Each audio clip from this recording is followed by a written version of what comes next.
Hold up. That uniform real, or are you just coming from a costume party? My name is Senior Chief Darnell Carter, United States Navy. I'm traveling under official orders to Washington. I'm happy to show you. I don't care who you are. Drop the bag. Hands behind your back. Now. Don't make me ask twice. I'm complying, Sergeant, but I need to know... At 7:14 a.m., inside Charlotte Douglas International Airport, Senior Chief Darnell Carter walked through the main terminal in full Navy dress whites. He was 43 years old, broad-shouldered, steady on his feet, and carried himself the way only men with more than 2 decades in special operations do. Quiet, controlled, aware of everything. His garment bag hung over his left shoulder.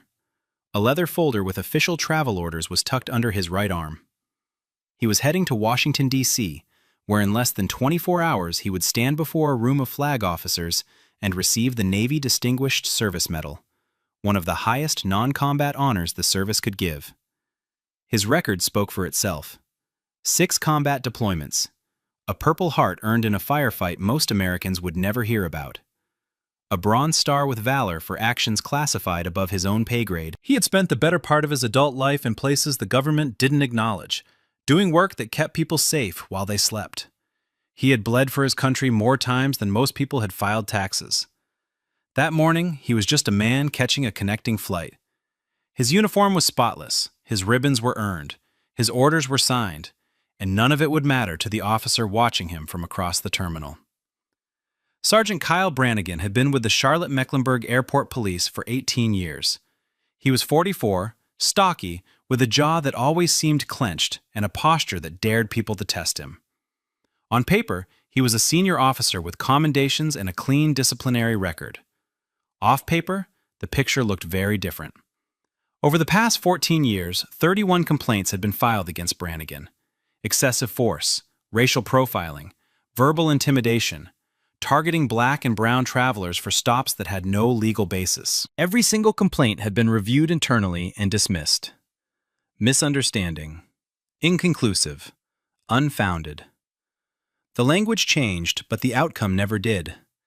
2 officers had previously requested transfers after working alongside him. One had filed a written statement with Human Resources saying Brannigan regularly referred to black passengers as frequent flyers, a term he used with a smirk that made its meaning impossible to miss. Nothing came of it. His partner that morning was Officer Ryan Sutter, 28, 3 years on the job. Sutter was quiet, agreeable, and had never once pushed back on anything Brannigan said or did. He followed orders. He watched. He said nothing. That combination made him exactly the kind of partner Brannigan preferred. Brannigan stood near the TSA checkpoint, coffee in hand, scanning the early morning crowd the way he always did. Not looking for threats, looking for targets. And when his eyes landed on a black man in dress whites walking through his terminal, his expression shifted. He set down the coffee, he straightened his belt, and he started walking. In the 10 minutes before Brannigan moved, at least a dozen travelers had passed through his line of sight. 3 were in military uniform. 2 were white Marines in service Charlies. 1 was a white Army captain in dress greens. Brannigan didn't glance at any of them, didn't shift his weight, didn't reach for his radio.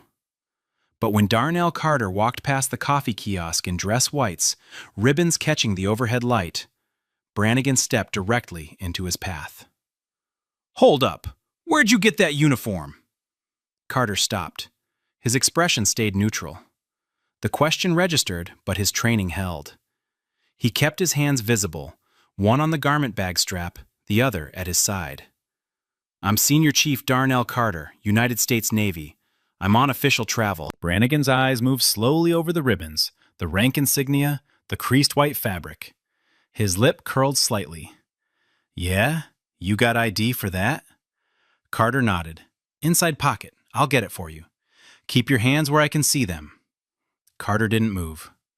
Brannigan leaned in closer than necessary.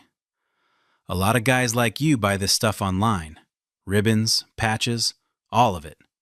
You'd be surprised how many people walk through here playing pretend." Carter's jaw tightened, but his voice stayed level. "I have my military ID and sealed travel orders. You're welcome to verify both." Brannigan didn't reach for them, didn't acknowledge the offer. Sutter moved to Carter's right side, blocking the path forward. The two officers now had him boxed in. Travelers slowed. A woman with a rolling bag glanced over. A gate agent at the nearest counter looked up. Carter stood still between them, hands open, posture straight, watching Brannigan's eyes and recognizing something he had seen before in men who had already decided what they were going to do before the conversation started. Brannigan's voice dropped. "Put the bag down. Turn around." Carter lowered the garment bag to the floor and turned slowly, placing his hands behind his back, palms open. "What am I being detained for?" "Shut your mouth." Carter kept his tone measured. "I'm complying with your instructions. I have a right to know why I'm being stopped." Brannigan grabbed Carter's left wrist and wrenched it upward at an angle that forced his shoulder to rotate unnaturally. Carter's breath caught, but he didn't pull away. "I am not resisting," he said clearly, loud enough for anyone within 20 feet to hear. Brannigan yanked harder. "Stop resisting." Carter's body pitched forward from the force. Before he could correct his balance, Brannigan drove him face first into the terminal floor. The sound was immediate and sickening, a hard crack of bone and flesh against polished tile that echoed across the concourse. Sutter dropped a knee onto Carter's upper back without hesitation. Carter's metals ground against the floor. His lips split on impact. A line of blood ran onto the white fabric of his uniform and pooled against the tile. He didn't move, didn't struggle, didn't raise his voice. "I am Senior Chief Darnell Carter," he said through clenched teeth, one cheek pressed flat to the ground. "I am not resisting." Around them, the terminal erupted. A woman screamed. A child near the gate started crying. A businessman dropped his briefcase and pulled out his phone. Within seconds, at least 6 cameras were recording from different angles. And on Brannigan's chest, the red light of his Bodycam blinked steadily, capturing everything he had just done to a man who had done nothing at all. A man in a faded Marine Corps cap pushed through the gathering crowd. He was in his late 60s, tall, with the kind of posture that never fully leaves a person who served. He took one look at Carter on the floor, the dress whites, the ribbons, the blood, and his voice cut through the noise like a command. "That man is a senior chief. You can see his rank from here. What the hell are you doing?" Brannigan didn't look up. "Sir, step back or you'll be next." The Marine held his ground. "I'm a retired colonel, United States Marine Corps. That man is in uniform with rank and ribbons you clearly don't understand. You're assaulting a service member." Brannigan finally looked at him. "I don't care if he's the Secretary of Defense. Back up. Now." Sutter glanced at the colonel, then at the growing crowd, then at the phones. His knee stayed on Carter's back, but his face had changed. Something behind his eyes was catching up to what his body was still doing. A flight attendant near the gate picked up an internal phone and called airport operations. Her voice was tight. "There's an officer on the floor of Concourse C with a man in a Navy uniform pinned down. There's blood. People are recording. You need to send someone now." A teenage girl sitting cross-legged at a charging station had her phone angled low, capturing everything. A woman in scrubs was live-streaming to Facebook, narrating under her breath. A man in a business suit stood motionless, phone raised, jaw open. Carter lay still through all of it. His breathing was controlled. His hands didn't move. His training had taken over completely, the same way it had in rooms and corridors and rooftops in countries most of these people would never visit. He spoke once more, his voice steady despite the blood on his lips. "I am not resisting. I am an active-duty Navy SEAL. You are being recorded." Brannigan leaned down, close enough that his Bodycam picked up every syllable. "I don't care what you call yourself. You're nothing right now." Carter was pulled to his feet by the cuffs, the metal biting into his wrists as Brannigan hauled him upward without warning. His shoulder screamed from the earlier wrench. Blood had dried along his chin and soaked into the collar of his dress whites. The garment bag and leather folder lay on the terminal floor where he'd dropped them. No one picked them up. Brannigan and Sutter walked him down a side corridor, past a maintenance door, and into a windowless security room with a metal table, 2 chairs, and a single overhead light. Brannigan shoved him into a chair and cuffed his right wrist to a steel loop bolted to the table. Carter looked at him. "I need medical attention. My lip is split and my shoulder may be dislocated." "You're fine," Brannigan said. Carter kept his voice level. "I'm requesting medical assistance. I have a right to that." Brannigan leaned against the doorframe. "You've got a right to sit there and wait until I figure out what to do with you." He walked out. Sutter followed. The door closed. Carter sat alone in that room for over 2 hours. No water, no medical attention, no phone call, no explanation of charges. His blood dried brown against white fabric. His shoulder throbbed with every breath. The overhead camera in the corner of the ceiling recorded everything. The stillness, the silence, the patience of a man who had survived things these officers couldn't imagine, now cuffed to a table in his own country. Halfway through the first hour, Brannigan's voice drifted in from the hallway. The ceiling mic caught it with perfect clarity. "Another one playing dress-up. They all do it. Fake rank, fake medals, fake everything." A colleague standing near him shifted uncomfortably, but said nothing. Nobody ever did. That was how it worked. That was how it had always worked. Until now. The door to the holding room opened at 9:41 a.m. The woman who stepped through was not a police officer. Patricia Vance was the airport's operations director, a civilian administrator who had run Charlotte Douglas for 11 years and answered directly to the aviation department and the city.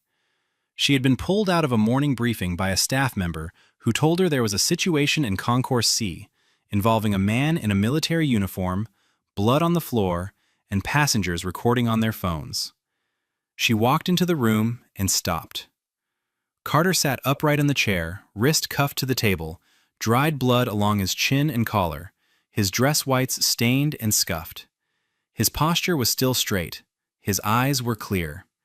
He looked at her the way a man looks at someone when he's been waiting a long time for anyone with authority to walk through the door. Vance turned to Brannigan, who had followed her in. "Explain this." Brannigan crossed his arms. Suspicious individual in a military uniform. Possible stolen valor. He refused to comply with a lawful stop. Vance looked back at Carter. "Is that accurate?" "No, ma'am," Carter said. "I identified myself. I offered my military ID and travel orders. I complied with every instruction. I was never shown a reason for the stop. I asked for medical attention and was denied. I've been cuffed to this table for over 2 hours. Vance held out her hand toward Brannigan. "Give me his identification." Brannigan hesitated. "Now, Sergeant." He reached into a plastic bin on the counter and handed over Carter's military ID and the leather folder containing his orders. Vance opened the ID first. The photo matched. The name read Carter Darnell A. Rank, Senior Chief Petty Officer. She unfolded the orders. Official travel, ceremony in Washington, signed by a Rear Admiral. She closed the folder and looked at Brannigan with an expression that made Sutter take a half step back. "This man is an active-duty Navy SEAL with orders signed by a flag officer. Uncuff him immediately." Brannigan didn't move. "I haven't finished processing him." "You're finished," Vance said. "Uncuff him now, or I'm calling the Federal Air Marshal Office and your chief simultaneously." Sutter stepped forward without waiting and unlocked the cuff. Carter flexed his wrist slowly. The skin beneath was raw and red. Vance walked Carter to a private office down the hall, closed the door, and handed him a bottle of water. Then she picked up the phone. Her first call went to Naval Special Warfare Command in Coronado. She identified herself, described the situation, and read Carter's service number directly from his ID. The duty officer on the other end asked her to repeat the details. She did. The line went quiet for 4 seconds. Then the duty officer said, "Hold, please," and transferred her to the command's legal office. Within 30 minutes, NCIS had opened a case file. Within 45, the Department of Defense Office of Inspector General had been notified. Within an hour, a Pentagon liaison was on a direct call with Charlotte-Mecklenburg Airport Police Chief Ronald Durbin. The language was not diplomatic. "You have an active-duty Navy SEAL who was assaulted, racially profiled, denied medical attention, and held without cause for over 2 hours by your officers. This is now a federal matter. Preserve all footage immediately. No officer involved in this incident speaks to anyone outside your department without federal authorization. Durbin sat behind his desk, phone pressed to his ear, staring at the wall. He had run the department for 9 years. He had seen complaints come and go. He had signed off on dismissals that kept officers like Brannigan in uniform because the alternative was paperwork, union battles, and political noise. But this was not a complaint from a passenger who would eventually give up. This was the Pentagon, and the Pentagon did not give up. Durbin called Brannigan into his office that afternoon. The conversation lasted less than 3 minutes. "Badge and weapon," Durbin said, "on my desk before end of shift." Brannigan stared at him. "Chief, I was doing my job." Durbin didn't blink.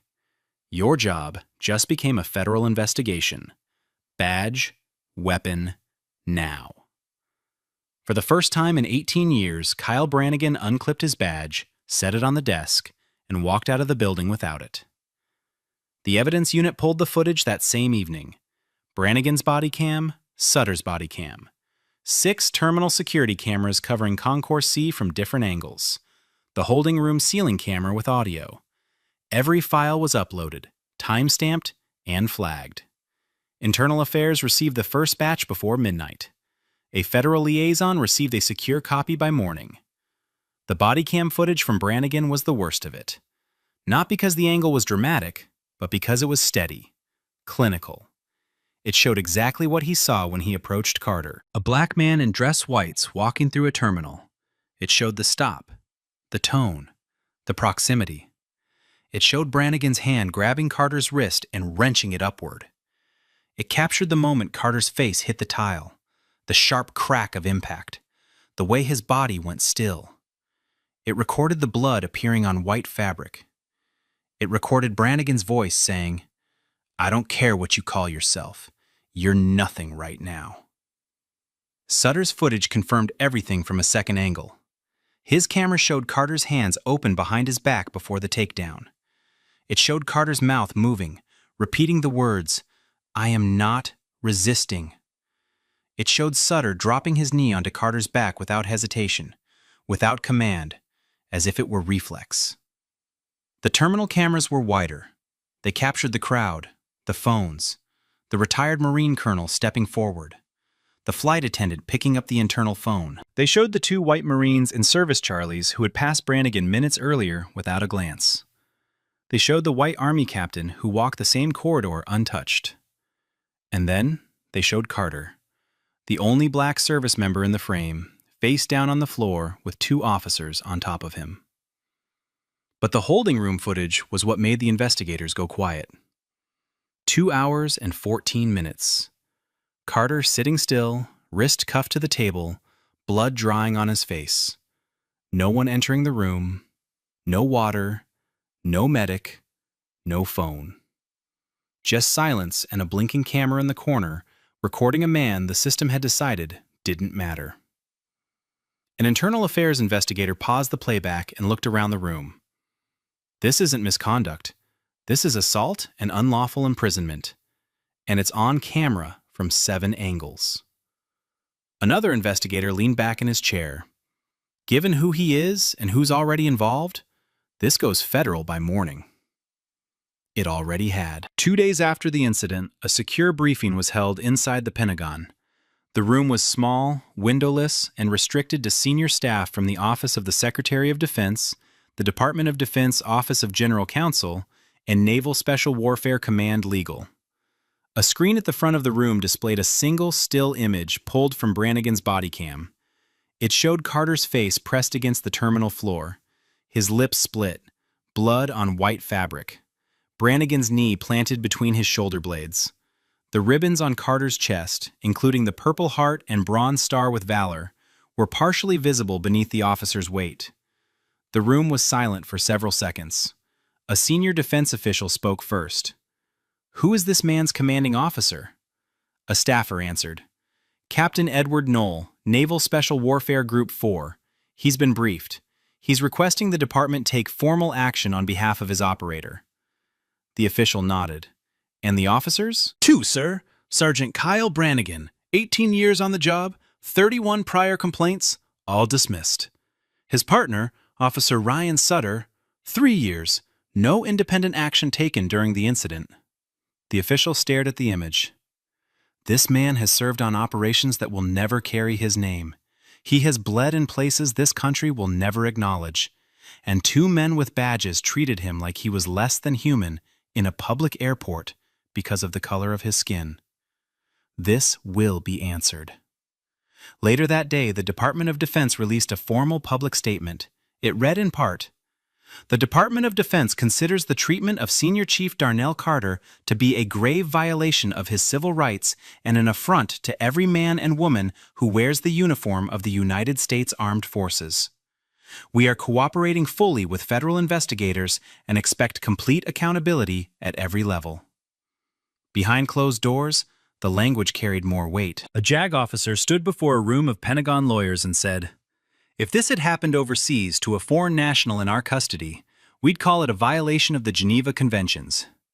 It happened here, to one of ours, in an American airport, while he was wearing the uniform he earned. There is no version of this where anyone walks away clean." Federal investigators arrived in Charlotte 3 days after the Pentagon briefing.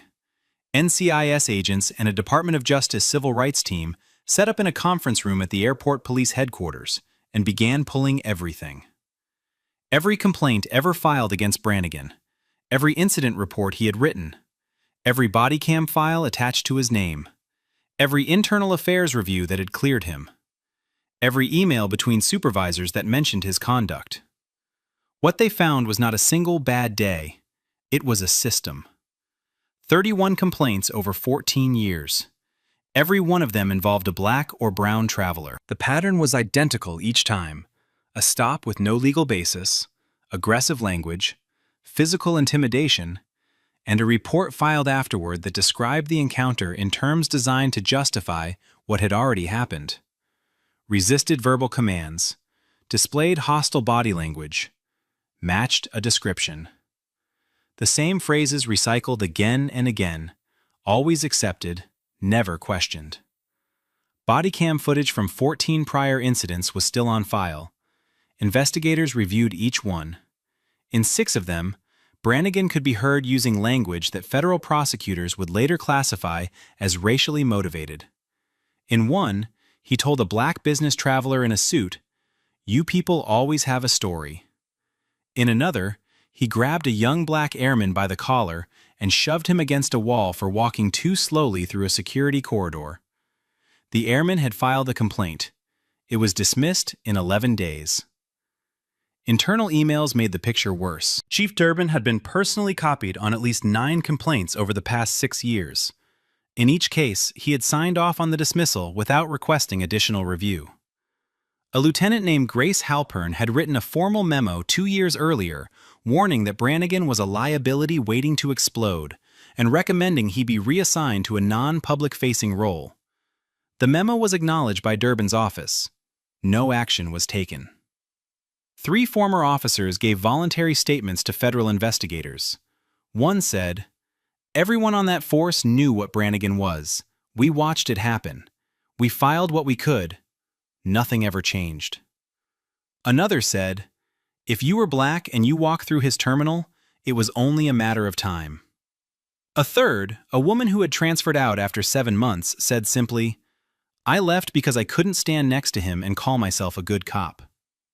The termination letters were issued within 6 weeks of the incident. Sergeant Kyle Brannigan was fired for gross misconduct, excessive force, racial discrimination, unlawful detention, denial of medical assistance to a detained individual, and falsifying his official report of the encounter with Senior Chief Carter. His law enforcement certification was permanently revoked by the State Certification Board following an emergency review.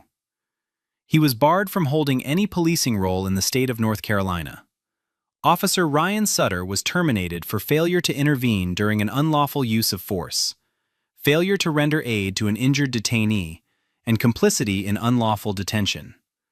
His certification was suspended indefinitely. His career in law enforcement was over before he turned 29. Chief Ronald Durbin did not wait for the federal investigation to finish. He resigned 4 days after investigators presented evidence that he had personally suppressed at least 9 complaints against Brannigan over a 6-year period. His resignation letter cited personal reasons. No one believed it. Lieutenant Grace Halpern, the officer who had written the ignored memo warning about Brannigan 2 years earlier, was quietly promoted to captain. 2 supervisors who had signed off on complaint dismissals were demoted and reassigned to administrative roles with no public-facing duties. A 3rd retired before the disciplinary process reached him. The Charlotte-Mecklenburg Airport Police Department entered into a federal consent decree, the most severe form of federal oversight available. Under its terms, an independent monitor would oversee all use-of-force incidents, complaint investigations, hiring practices, and bias training for a minimum of 5 years. Every body cam file from every interaction would be subject to random audit. Every complaint would be reviewed by an external board before it could be closed. The department that had spent 14 years burying Kyle Brannigan's record was now required to answer for every file it had ever sealed. And the man who had worn the badge the longest without consequence was now the reason none of them could operate without federal supervision. The Department of Justice Civil Rights Division filed federal criminal charges 8 weeks after the incident. Brannigan was charged with assault under color of law, deprivation of civil rights, unlawful imprisonment, and filing a false report. Sutter was charged with conspiracy to deprive civil rights and failure to intervene. Both were arrested at their homes on a Tuesday morning. Brannigan said nothing as he was cuffed. Sutter cried. The trial lasted 2 weeks. On the first day, prosecutors played Brannigan's body cam footage from start to finish.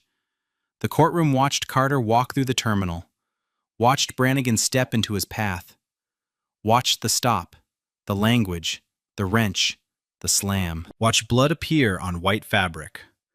Watch Carter say through clenched teeth, "I am not resisting." When the holding room footage played, 2 jurors looked away. 2 hours and 14 minutes. A man cuffed to a table with blood drying on his face. No water, no medic, just silence and a blinking camera. Carter testified on the 4th day. Calm, precise, the same composure he had shown on the terminal floor. He said, "I did not resist. I identified myself. I offered my credentials. I was assaulted because of the color of my skin." Brannigan's defense argued Carter's size was intimidating and his tone confrontational. 7 camera angles and audio from every recording destroyed both claims in minutes.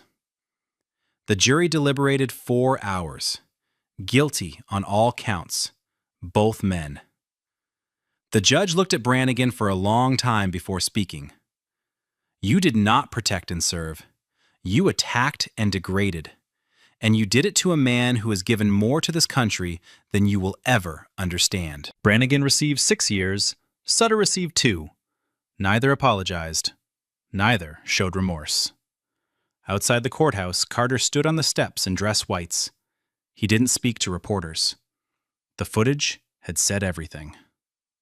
Carter filed his federal civil rights lawsuit 3 days after the verdict. The complaint named Brannigan, Sutter, former Chief Durbin, the Airport Police Department, the Airport Authority, and the City of Charlotte. Assault, unlawful detention, denial of medical care, racial profiling, false imprisonment, institutional cover-up spanning 14 years. His attorney, Adrian Locke, a former federal prosecutor with 15 years in civil rights litigation, reviewed the evidence and told Carter, "This is the clearest case I've ever seen, and the most damning." Discovery confirmed what investigators had already found. Emails showed Durbin dismissing complaints with one-line replies. One exchange between a lieutenant and Durbin read, "Another complaint on Brannigan from a black passenger. Same pattern. Flag it or file it." Durbin's response was 2 words, "File it." 11 prior victims came forward with statements that mirrored Carter's almost exactly. The stops, the language, the aggression, the reports that twisted what happened into something the department could dismiss. The city's attorneys tried to settle early. Locke rejected their first offer without a counter. "You're not buying silence. You're answering for 14 years of failure." The case settled 6 weeks before trial for $20 million, one of the largest individual civil rights settlements in North Carolina history. The terms went beyond money. A formal public apology read into the city council record. A complete overhaul of use of force and complaint review policies. And a named scholarship fund, the Carter Justice Fellowship, for minority students pursuing criminal justice degrees. Locke stood beside Carter when the settlement was announced. She said only, "The system didn't work for 14 years. It worked today because a man refused to be erased, and the evidence was impossible to destroy." Weeks later, Senior Chief Darnell Carter walked through another airport. Same dress whites, same ribbons, same posture. He carried his garment bag over one shoulder and his orders under his arm the way he always had. No one stopped him. No one questioned whether he belonged. He boarded his flight, sat by the window, and watched the runway fall away beneath him. Back in Charlotte, the department that had protected Kyle Brannigan for 18 years was learning how to operate under federal supervision. Every use of force report reviewed by an independent monitor, every complaint tracked by an external board, every body cam file subject to random audit. The officers who remained understood that the rules had changed, not because the department had chosen to be better, but because a federal judge had ordered it. Brannigan sat in a federal prison cell. His badge was gone. His certification was revoked. His name returned nothing on a search engine except articles about what he had done on a terminal floor to a man who had never raised his voice. Sutter served his sentence in a separate facility. He never gave a public statement, never explained why he dropped his knee onto a compliant man's back without being told to. The silence that had defined his partnership with Brannigan followed him through the prison doors. A training bulletin was distributed to every officer in the Charlotte-Mecklenburg Airport Police Department the month after sentencing. It showed a single still frame from Brannigan's body cam. Carter's face pressed to the tile. Blood on white fabric. A knee between his shoulder blades. Beneath the image, one line. This is what failure looks like. No names were printed.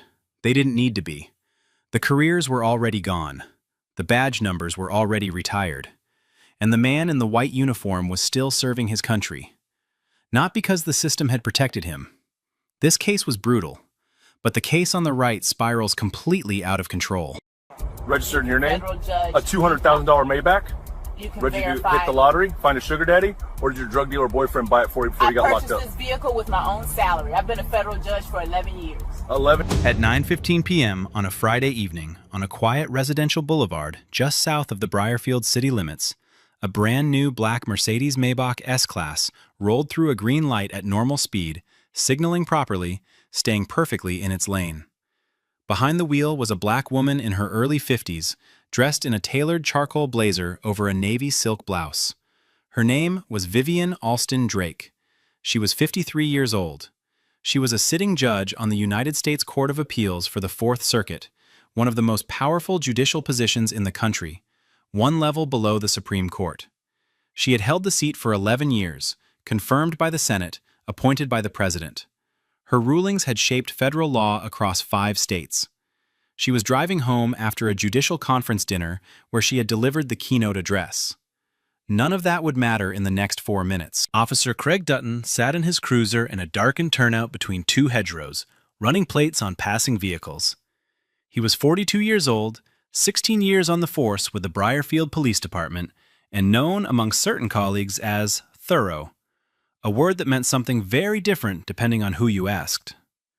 He had a reputation for stopping vehicles that looked out of place, which, in practice, meant black drivers and cars he decided were too expensive for them. His partner that night was Officer Nick Salerno, 29, 5 years on the job, riding shotgun and saying nothing, the way he always did when Dutton was behind the wheel. Dutton's eyes locked onto the Maybach as it passed under a streetlight. He ran the plates. The car came back clean, registered, no warrants, no flags, nothing. He pulled her over anyway. Dutton approached the driver's side window with his flashlight aimed directly into her face. Not at the window, not at the vehicle, into her eyes. Judge Alston Drake raised one hand slightly to block the glare. Dutton didn't lower the beam. "License and registration," he said before she could speak. His tone wasn't a request. It was a command issued to someone he had already decided didn't belong in this car. Judge Alston Drake reached into her console slowly, retrieved her documents, and handed them through the window. "I'm Judge Vivian Alston Drake. I sit on the Fourth Circuit Court of Appeals. I'm on my way home from a work event." Dutton took the documents without looking at them. He glanced back at Salerno and said it loud enough for the dashcam to pick up every syllable. "Yeah, and I'm the Pope." Salerno let out a short laugh. Dutton turned back to her. "This your car?" "Yes, it is. It's registered in my name." Dutton leaned closer. "You'd be surprised how many stolen vehicles get registered under fake names. People do it all the time." She met his eyes. "Officer, you can run the VIN right now. This car has been registered to me for 2 years. I can also provide my judicial identification." Dutton ignored the offer. He straightened up and tapped the roof of the Maybach twice with his open palm. "Step out of the vehicle." "For what reason?" Judge Alston Drake asked. "Because I told you to." She looked at him for a long moment. Then she looked at the dash cam mounted on the cruiser behind her, its red light steady and recording.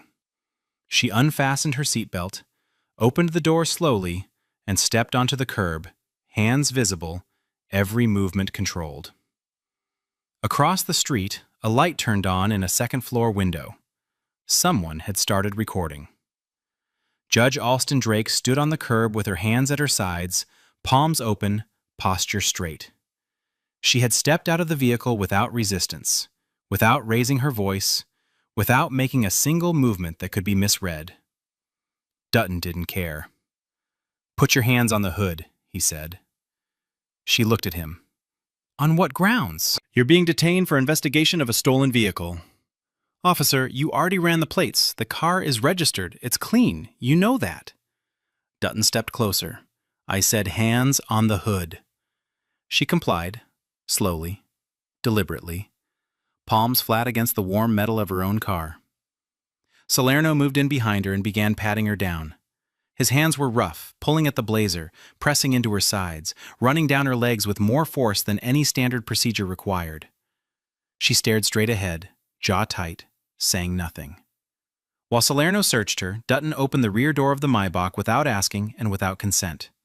He rifled through the back seat, pushing aside a leather briefcase and a garment bag. He unzipped the bag and pulled out what was inside. A federal judicial robe. Black, pressed, with the official seal visible on the hanger. Dutton held it up, looked at it for a moment, then turned to Salerno with a grin. "Halloween's not for 6 months," Salerno laughed. The robe hung in the night air between them, like a punchline to a joke only they found funny. Judge Alston Drake turned her head slightly. "That is a federal judicial robe issued to me by the United States courts." Dutton tossed it back into the car. "Sure it is." Across the street, the neighbor in the second-floor window adjusted her phone and kept recording. She had been watching since the lights first flashed. She hadn't stopped. Judge Alston Drake's voice was firm but controlled. "Officer, I am invoking my rights. This stop is unlawful. I want your badge numbers, both of you." Dutton's expression changed. The smirk disappeared. Something harder replaced it. "You don't give orders out here." "I do." She didn't flinch. "I'm making a lawful request." Dutton grabbed her arm and spun her around hard.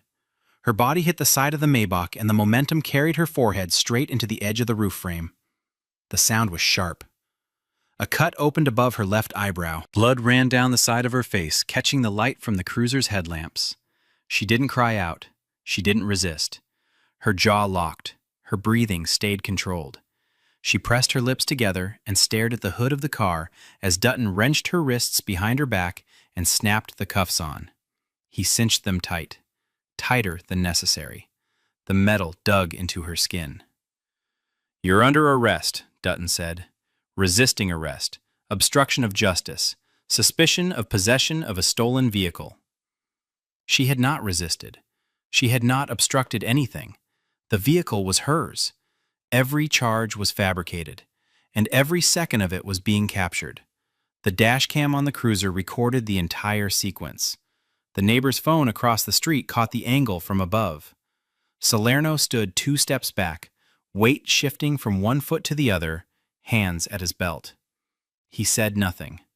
He did nothing. He watched a woman bleed from her forehead, in handcuffs, on the side of a road she had driven 1,000 times, and he did not intervene. Judge Alston Drake spoke once more, her voice quiet and steady, despite the blood now reaching her chin. "You have no idea what you've just done." Dutton opened the rear door of the cruiser and guided Judge Alston Drake inside with a hand on the back of her head, pushing harder than necessary. She sat in silence for the entire ride to the Briarfield precinct, blood drying on the left side of her face, wrists aching behind her back. The cut above her eyebrow had slowed, but not stopped. No one offered her a tissue. No one offered her anything. At the precinct, Dutton walked her through the side entrance and handed her off to the desk sergeant, a man named Foley who had been processing arrests for 20 years and treated this one like every other. Name, date of birth, address. Judge Alston Drake answered each question calmly. Then she said, "I am a sitting federal judge on the United States Court of Appeals for the Fourth Circuit. I need to make a phone call." Foley looked at her for a moment, then at the dried blood on her face, then at the booking sheet. He wrote nothing down about the title. He didn't ask follow-up questions. He fingerprinted her. He photographed her. The camera flash lit up the cut above her eye and the swelling that had begun to darken around it. Then he walked her to a holding cell and closed the door. She asked again for her phone call. Foley told her she'd get it when they were ready. She sat on the metal bench in the cell, back straight, hands folded in her lap, blazer stained with her own blood. She waited. 93 minutes passed before Foley returned and led her to the phone mounted on the wall outside the holding area. She picked up the receiver, dialed a number from memory, and waited for the line to connect. The man who answered was Chief Judge Nathaniel Booker of the Fourth Circuit Court of Appeals, her direct superior, one of the highest-ranking judges in the federal judiciary. Chief Judge Nathaniel Booker answered his phone at 11:47 p.m. He had been asleep for less than an hour. The voice on the other end was one he recognized immediately. Judge Alston Drake spoke for less than 2 minutes. She told him where she was. She told him what happened. She told him about the stop, the search, the robe, the cuffs, the cut on her face, and the 93 minutes she spent in a holding cell before being allowed to call. Booker asked one question. "Are you still in custody?" "Yes." He hung up. Within 4 minutes, Booker called the United States Marshal Service, the agency constitutionally responsible for the protection of the federal judiciary. He gave them the precinct address and the name of the judge being held. Within 6 minutes, he called the Department of Justice Office of the Inspector General. Within 9 minutes, he was on the line with the FBI's Civil Rights Division. He then called the Administrative Office of the United States Courts to formally report that a confirmed sitting appellate judge had been subjected to unlawful arrest, physical injury, and denial of basic rights while in municipal custody. Each call was short, precise, and delivered with the kind of authority that moved people out of beds and into offices at midnight. A federal appellate judge had been pulled from her own car, searched without cause, handcuffed hard enough to bleed, charged with fabricated crimes, and locked in a cell while 2 officers laughed about her judicial robe.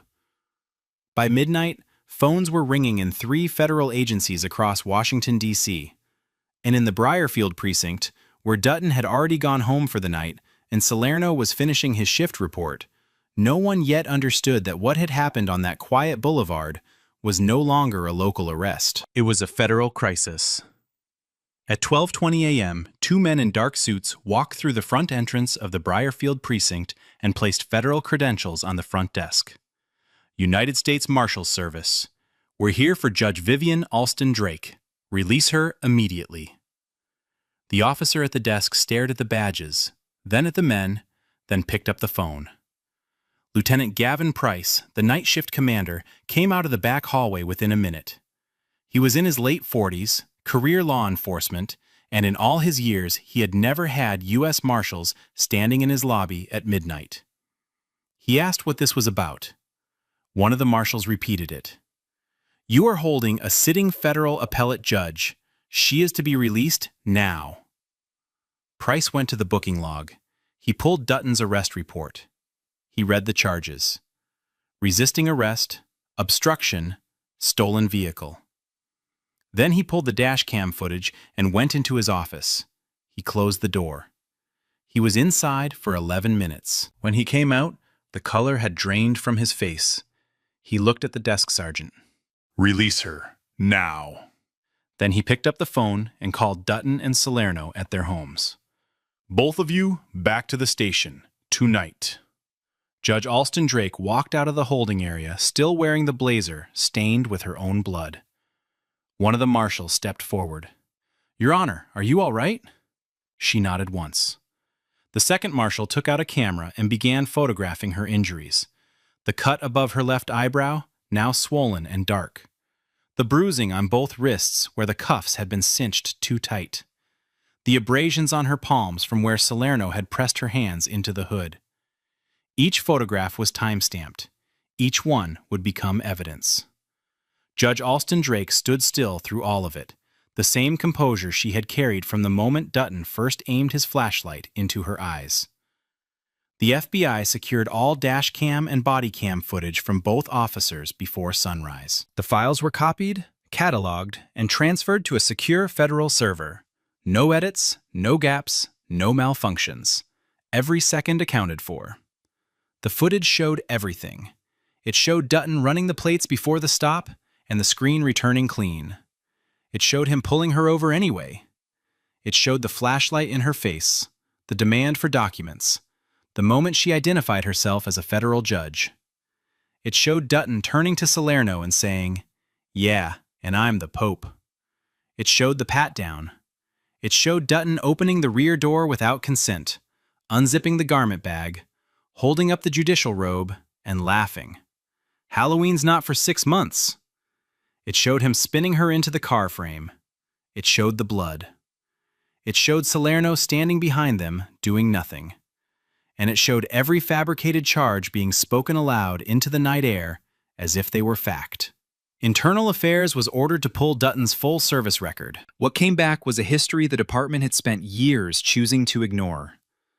19 complaints over 12 years. Nearly all filed by black residents. Nearly all dismissed as inconclusive or unfounded. 7 of those complaints involved the same scenario. Black drivers in luxury vehicles stopped without cause, questioned aggressively, accused of driving stolen cars that turned out to be legally registered and rightfully owned. One woman had filed twice. A retired school principal stopped in her Lexus 6 blocks from her own home. Both complaints were buried. The pattern was not subtle. It was not ambiguous. It was documented, exposed, and now sitting on the desks of federal investigators who had no interest in looking the other way.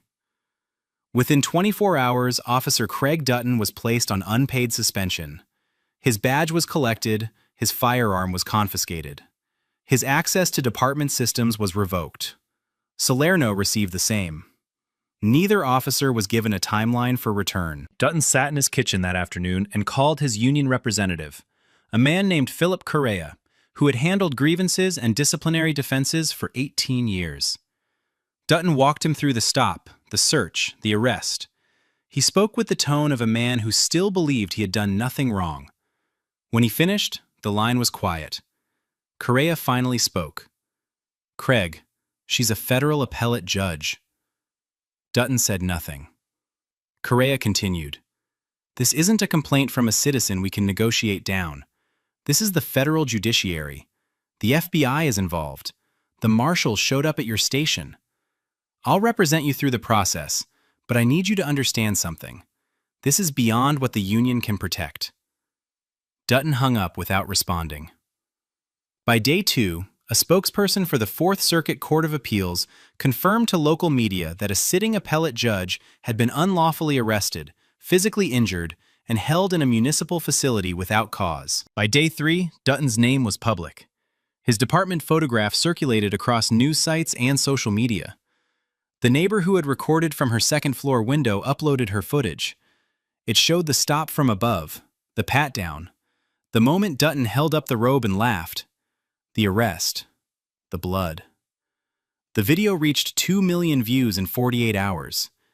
And then the voices started. Neighbors who had watched Dutton patrol their streets for years, former colleagues who had seen the stops and said nothing, and the people he had pulled over, one by one, they began talking publicly, telling stories that sounded exactly the same. The FBI Civil Rights Division and the Department of Justice opened parallel investigations within the first week. Subpoenas were issued for every traffic stop Dutton had initiated over the past 5 years. Every report, every dashcam file, every dispatch record. The data came back in volume, and when federal analysts ran the numbers, the pattern was overwhelming. Of all vehicle stops Dutton had conducted in that period, 78% involved black drivers. The district he patrolled was 40% black. The disparity alone was damning. But it got worse. When analysts isolated stops involving luxury vehicles, the number climbed to 91%.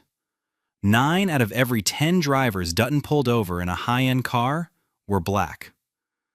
The justifications in his reports repeated like a script. Vehicle appeared inconsistent with the area. Driver matched general description. Suspected stolen vehicle. The same language, the same baseless accusations, applied over and over again to people whose only offense was driving a car that Dutton decided they shouldn't own. Federal investigators fanned out across the district and interviewed 14 prior victims. Their accounts were nearly identical. Stopped without cause. Accused of driving a stolen vehicle. Ordered out of the car. Searched aggressively. Spoken to with language that left no doubt about what motivated the stop. A cardiologist stopped in his BMW on the way to the hospital. A retired teacher pulled over twice in 6 months in her Lexus. A college student detained for 40 minutes in his mother's Audi while Dutton called for backup that was never needed. 3 of those 14 victims had filed formal complaints with the Briarfield Police Department.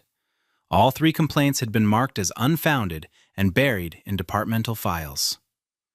The investigators pulled those files too. They read every word, and they added them to the case. A federal grand jury was convened 6 weeks after the arrest. The proceedings were closed, but what emerged from them was public and devastating. Officer Craig Dutton was indicted on multiple federal charges: deprivation of rights under color of law, 18 U.S.C. Section 242. Conspiracy against rights, 18 U.S.C. Section 241. Assault. False arrest. Falsifying a police report. Obstruction of justice. Each charge carried federal weight. Each one had been built on footage, records, and testimony that left no room for ambiguity. Officer Nick Salerno was indicted as a co-conspirator. The grand jury found that he had failed to intervene during the unlawful stop, stood by during the use of force, and then corroborated Dutton's false arrest report, signing his name to a document he knew contained fabricated charges. His silence on that curb had been a choice. The indictment made clear that the federal government considered it a criminal one. But the indictments did not stop with the officers. 2 internal affairs supervisors within the Briarfield Police Department were also named. Sergeant Dale Overstreet and Lieutenant Irene Faulkner had directly handled prior complaints against Dutton. 3 formal complaints involving black drivers stopped in luxury vehicles had crossed their desks over a span of 4 years. All 3 had been classified as unfounded. All 3 files showed minimal investigation, no witness follow-up, and conclusions that contradicted the written statements attached to them. Federal prosecutors argued that Overstreet and Faulkner had not simply failed to act. They had actively suppressed evidence of a pattern of racial discrimination, enabling Dutton to continue targeting black drivers with the department's implicit protection. The grand jury agreed. Both were charged with conspiracy and obstruction. When the indictments were unsealed, the Briarfield Police Department issued no public statement. The silence said enough. 3 weeks after the indictments, Judge Vivian Alston Drake filed a federal civil rights lawsuit in the amount of $35 million. The defendants named were Officer Craig Dutton, Officer Nick Salerno, the Briarfield Police Department, and the City of Briarfield. The complaint was 94 pages long. It alleged racial profiling, excessive force, false arrest, malicious prosecution, intentional infliction of emotional distress, and systemic departmental failure to identify, address, and correct known patterns of racial discrimination within its ranks. Her legal team included 2 former prosecutors from the Department of Justice Civil Rights Division and a constitutional law specialist who had argued before the Supreme Court. They did not file this lawsuit to negotiate quietly. They filed it to set a precedent. The suit named the 47 other identified victims of Dutton's stops as part of a broader pattern and practice claim, arguing that the department had not merely tolerated one officer's bias, but had built an institutional culture that rewarded it. Discovery began immediately, and what it uncovered made the arrest on the boulevard look like the surface of something far deeper. Internal department emails showed officers joking openly about driving while black stops. One message thread between 3 patrol officers included the phrase, "Another one who can't explain the nice car." A supervisor's memo distributed to the traffic division 2 years earlier instructed officers to be proactive about out-of-place vehicles in affluent areas. The memo used no racial language directly, but the lawsuit argued what the data already proved. Out of place meant black. The memo had been signed by Lieutenant Irene Faulkner, the same supervisor now facing federal charges for burying complaints. The city's attorneys reviewed the discovery materials and requested an emergency closed-door session with the mayor's office. The door stayed closed for 3 hours. When it opened, no one was smiling. The trial lasted 4 weeks. It was held in federal court, 60 miles from Briarfield, before a judge who had no connection to the local department and a jury drawn from across the district. The prosecution opened with the dash cam footage. They played it in full, unedited, from the moment Dutton ran the plates to the moment Judge Alston Drake was placed in the back of the cruiser with blood running down her face. They played it again during witness testimony. They played it a 3rd time during closing arguments. Each time, the courtroom was silent. Prior victims took the stand one by one. The cardiologist stopped in his BMW, described being ordered to his knees on the shoulder of a highway. The retired teacher told the jury about being pulled over twice in 6 months and accused both times of stealing her own car. The college student described sitting in handcuffs for 40 minutes in his mother's Audi while Dutton searched the trunk and found nothing. Their stories were different in detail, but identical in pattern. Use of force experts dismantled every justification the defense offered. There was no legal basis for the stop, no probable cause for the search, no justification for physical force against a compliant subject. Every expert reached the same conclusion. This was not policing. This was targeting. Dutton took the stand on the 3rd week. He said he was following instinct and training. Under cross-examination, he could not explain why the clean registration didn't end the stop. He could not explain why he searched the vehicle without consent. He could not explain why he used force on a woman who had not resisted. He could not explain the robe. He could not explain the joke. The jury deliberated for less than a day. Guilty on all counts. Dutton was sentenced to 7 years in federal prison. Salerno, who had cooperated with prosecutors and testified against Dutton, received 18 months. Sergeant Dale Overstreet and Lieutenant Irene Faulkner received suspended sentences and were permanently barred from working in law enforcement in any capacity. The city of Briarfield settled the civil lawsuit for $35 million. It was the largest police misconduct settlement in the state's history. The city chose not to go to trial. Their own attorneys had reviewed the dashcam footage, the internal emails, the buried complaints, and the supervisor's memo about out-of-place vehicles. They knew what a jury would see. They knew what it would cost if they fought and lost. $35 million was the price of ending it before it got worse. But the money was only part of it. The settlement included a mandatory reform agreement that would reshape the Briarfield Police Department from the inside. An independent civilian oversight board was established, with full subpoena power and the authority to investigate misconduct complaints without departmental approval. Mandatory racial bias testing was required for every officer every quarter, with results reviewed by the Oversight Board.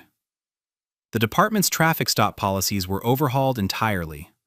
Officers were now required to document specific, articulable reasons for every stop before initiating contact. Real-time dashcam review protocols were implemented, with supervisors required to audit a random sample of footage weekly.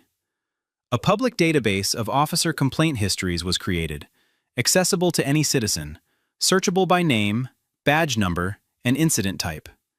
And a $5 million compensation fund was established specifically for Dutton's prior victims, the people who had filed complaints that went nowhere, who had been stopped and searched and humiliated and told it was routine. The Briarfield police chief resigned 3 days after the settlement was announced. He issued a statement about new challenges and the need for fresh leadership. No one believed it. 3 senior commanders were demoted or forced into early retirement. 2 of them had directly supervised Dutton for more than a decade. Neither had ever flagged a single one of his stops for review. The department that had protected Craig Dutton for 16 years was being dismantled and rebuilt. Not from the outside, from within its own failure. Judge Vivian Alston Drake returned to the bench 5 weeks after the settlement was finalized. She did not hold a press conference. She did not appear on cable news. She did not write an op-ed or sit for a magazine profile. She issued a single written statement through the Administrative Office of the United States Courts. It read in part, "No one is above the law, including those who enforce it. The Constitution does not have a dress code, a vehicle requirement, or a skin color." That was the only public comment she ever made about the case. It was enough. Craig Dutton reported to a federal correctional facility to begin his 7-year sentence. He did not address the court before sentencing beyond what was legally required. He did not apologize to Judge Alston Drake. He did not apologize to the 47 other victims. He did not acknowledge that what he had done on that boulevard was anything other than his job. His law enforcement certification was permanently revoked. He was barred from holding any position of public trust in the state. His name, his photograph, and his case file became permanent entries in a federal civil rights database. No department would ever consider him again. Nick Salerno served his 18 months, was released, and left law enforcement entirely. He relocated out of state. He never spoke publicly about the case or about Dutton. He disappeared into a life that no longer carried a badge, though the record of what he failed to do on that curb would follow him permanently. The case was adopted as required study material in police academies and law schools across the country. It was cited in federal training briefs on racial profiling, use of force accountability, and the consequences of institutional silence. Judge Alston Drake used a portion of the settlement to quietly fund a legal defense initiative providing representation to victims of racially motivated traffic stops who could not afford attorneys. She never attached her name to it publicly. A year after the verdict, on an ordinary Tuesday evening, Judge Alston Drake walked through a courthouse parking garage, opened the door of her black Mercedes Maybach, placed her briefcase on the passenger seat, and drove home. No one stopped her. No one questioned whether the car was hers. This case was disturbing, but the one on the right ends in a way no one expects. Hand on the ground, now, don't move! What is this about? I don't care what you say you are. Around here, I give the orders. You probably bought that badge online, boy. I am Deputy U.S. Marshal Elijah Drummond. Check my credentials. You don't belong here. I don't care who you are. Move. At 6:14 a.m. on a quiet residential street in suburban Virginia, Deputy U.S. Marshal Elijah Drummond was loading his duty bag into the back of his SUV. He was 43 years old, dressed in a navy polo and pressed slacks, heading to the federal courthouse for a fugitive task force briefing he had attended every Monday morning for the past 6 years. The street was still. Sprinklers ticked across lawns. A few porch lights glowed in the early gray. It was the kind of neighborhood where nothing ever happened. Then, 4 black SUVs with ICE enforcement and removal operations markings rolled onto Birchwood Lane and stopped in a staggered formation that blocked both ends of the street. 6 agents stepped out in tactical vests, sidearms drawn or resting on holsters, moving with the kind of aggressive urgency reserved for high-value fugitive operations. The lead agent, Supervisory Detention and Deportation Officer Vincent Harlow, 46, crossed the pavement in 5 hard strides, pointed directly at Elijah, and shouted, "Get on the ground, now!" No warrant was produced, no name was called, no address was confirmed. No questions were asked, just a black man standing in his own driveway in a neighborhood where, in Harlow's eyes, he didn't belong. Elijah turned slowly, his hands visible, his expression calm but alert. His training was already working. He scanned the agents, counted the weapons, measured the distance to his front door where his wife and 2 sons were still sleeping. He did not reach for anything. He did not raise his voice. He said 4 words. "What is this about?" Harlow didn't answer. What none of them knew, what none of them had bothered to check, was that mounted beneath the eaves of Elijah's home were 4 high-definition security cameras, audio-enabled, motion-activated, recording everything from the moment the first vehicle turned onto the street. Every word, every movement, every second of what was about to happen was already being preserved. Elijah Drummond had spent 21 years in federal law enforcement. He started at 22 as a correctional officer at a federal detention center in North Carolina, working double shifts in maximum security units where inmates tested every new guard who walked the tier. He lasted 3 years, earned a reputation for being unshakable, and applied to the U.S. Marshal Service. He was accepted on his first try.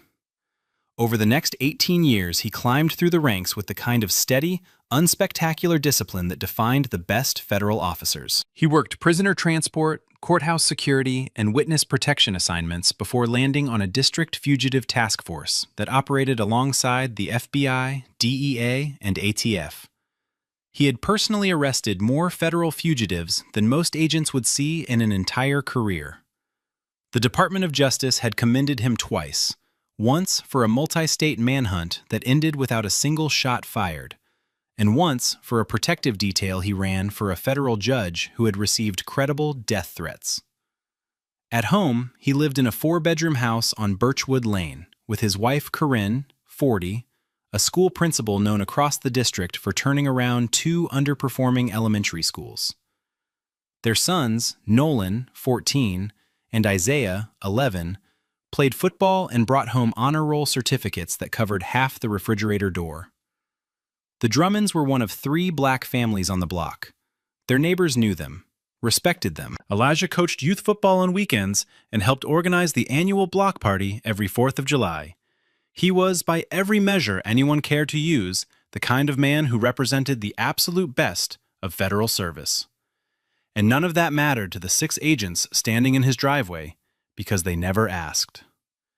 Vincent Harlow had been in federal immigration enforcement for 18 years, starting with the former Immigration and Naturalization Service before it was folded into ICE under the Department of Homeland Security. In that time, he had built a reputation that depended entirely on who you asked. His supervisors called him driven and results-oriented. His peers used different words: aggressive, territorial, impossible to check. He ran his field unit like it answered to no one, rarely coordinating with other federal agencies, often launching operations based on tips that were vague, unverified, or outright wrong. 7 formal complaints had been filed against him over 12 years. 4 alleged racial profiling during community enforcement sweeps, with residents describing stops that had no legal basis and targeted people based on skin color alone. 2 involved excessive force during arrests, including one where a detained man suffered a dislocated shoulder after Harlow wrenched his arm behind his back during a compliant surrender. The seventh complaint alleged that Harlow had falsified details in an operational report to justify a warrantless entry into a private home. Every single complaint was investigated internally. Every single one was closed with no sustained findings. Harlow had learned the same lesson that men like him always learned when the system refused to correct them: that he could do whatever he wanted. His team reinforced that belief. Officer Dwayne Pettis, 34, had been with ICE for 6 years and had spent the last 3 assigned directly under Harlow. He followed orders without hesitation, backed every report without question, and had never once filed a dissenting account of any operation. The 4 remaining agents in the unit operated the same way: quiet, compliant, unwilling to challenge the man who controlled their schedules, their evaluations, and their careers. Harlow had never been suspended, never been demoted, never been forced to answer for the damage his operations left behind. He had operated for nearly 2 decades without a single real consequence. That morning on Birchwood Lane, standing in a deputy U.S. Marshal's driveway with no warrant in his hand and 6 cameras recording his every move, that streak was about to end. Harlow closed the distance between himself and Elijah in 3 steps, his right hand resting on the grip of his holstered sidearm, his left hand pointing at the ground. "I said get down. Show me ID. Now." Elijah stood still. His hands were open at his sides, fingers spread, posture deliberately non-threatening. Every instinct built over 2 decades of federal law enforcement told him exactly what was happening and exactly how to survive it. "I'm a federal law enforcement officer," Elijah said. His voice was calm, measured, the tone of a man who had talked down armed fugitives in rooms far more dangerous than his own driveway.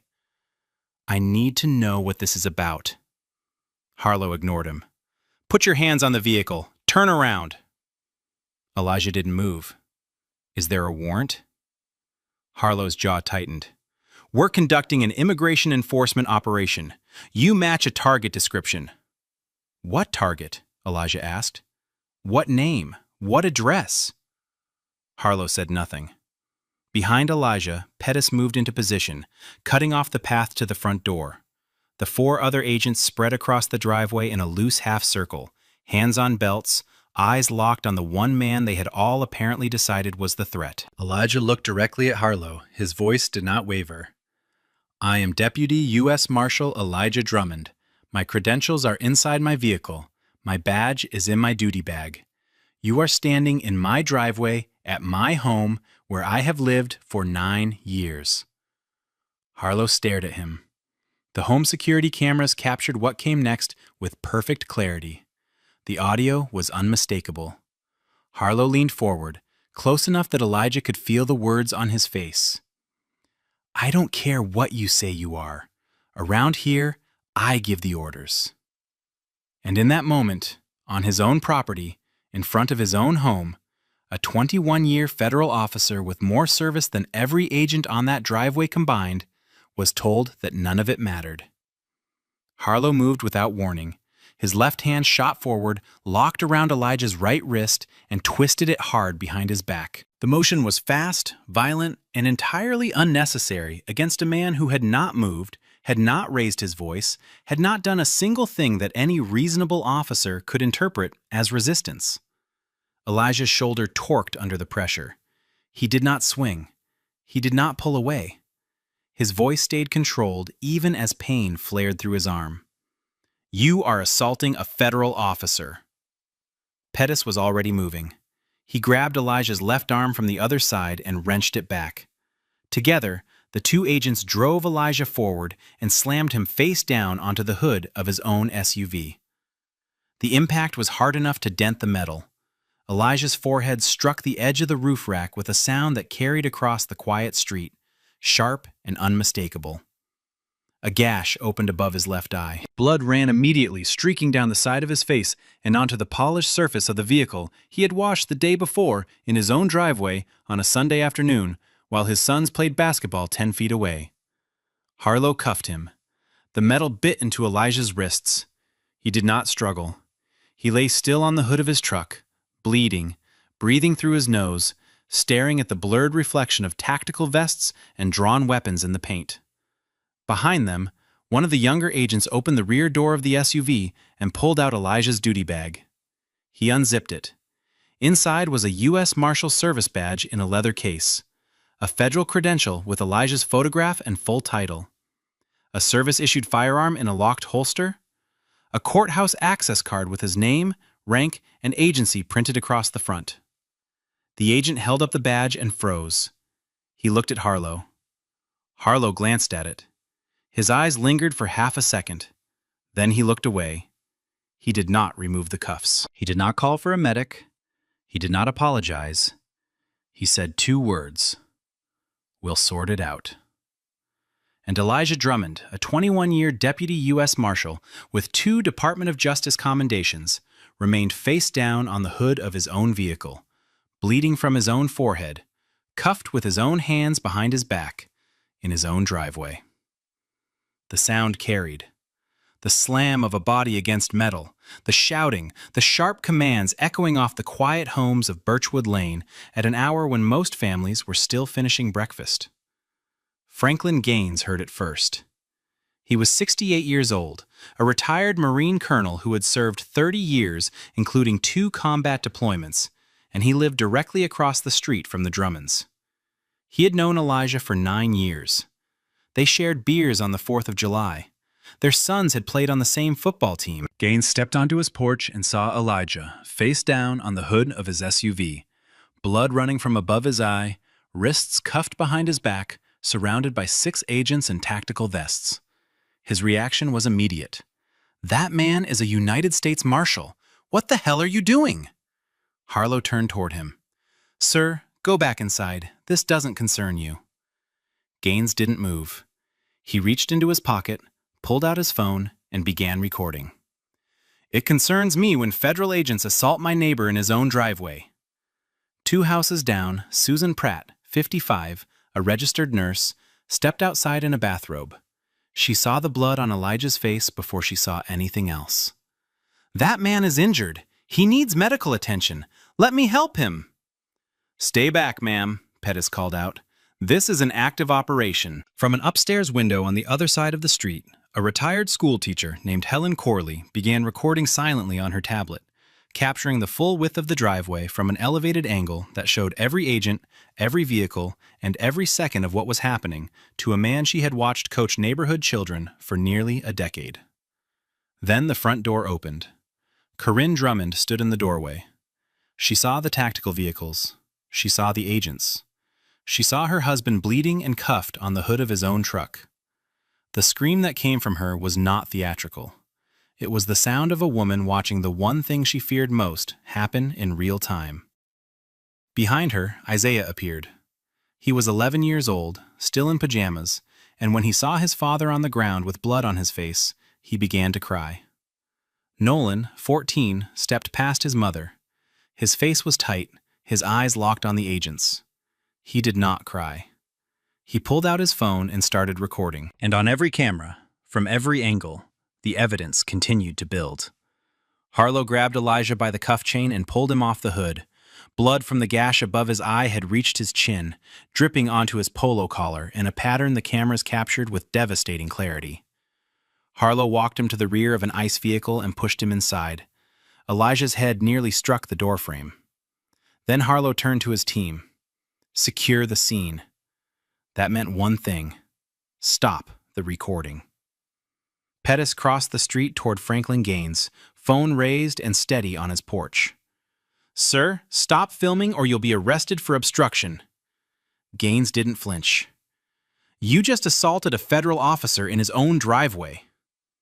"I'm not going anywhere." Another agent approached Susan Pratt, who held up her nursing ID.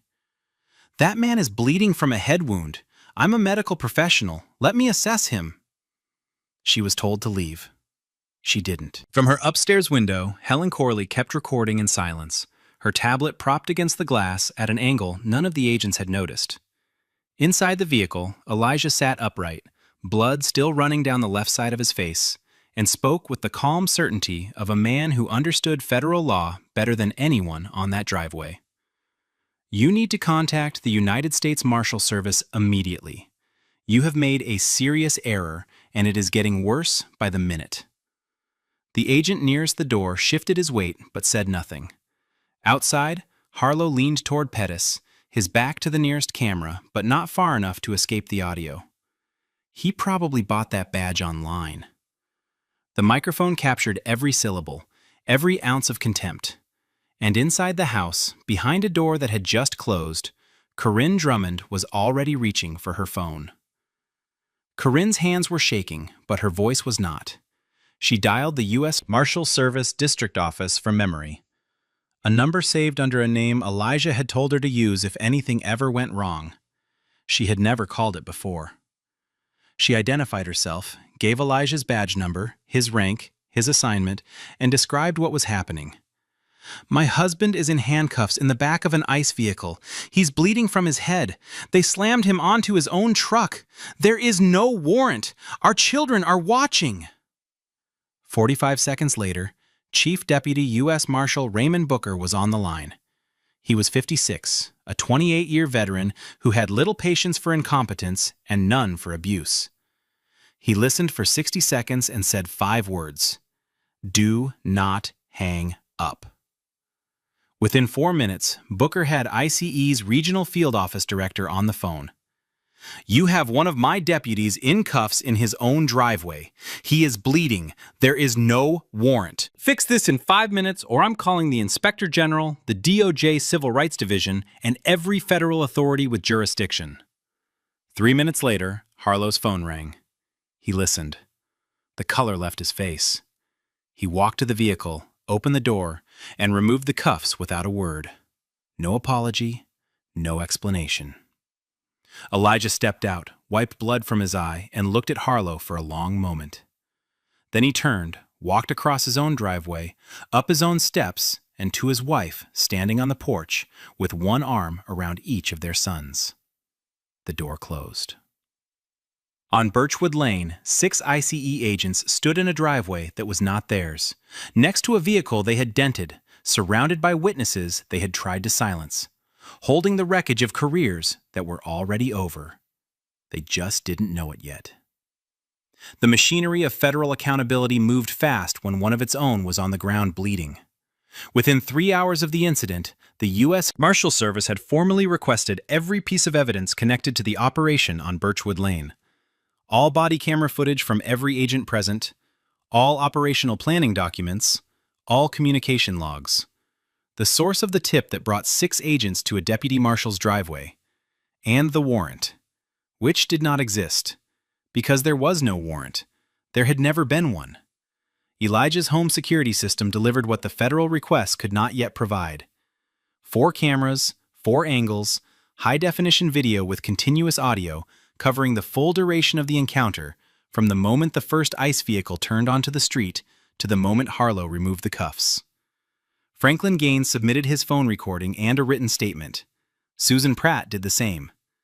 Helen Corley provided her tablet footage from the upstairs window, an elevated angle that captured the full driveway and every agent's position throughout. Corinne Drummond gave a statement that included what no camera could fully convey: her 11-year-old son crying in his pajamas, her 14-year-old recording his father's blood on a phone screen. The Marshal Service referred the matter simultaneously to the DHS Office of Inspector General and the DOJ Civil Rights Division. Separately, Elijah's commanding officer made a second referral to the FBI's Public Corruption Unit. The language was precise and devastating.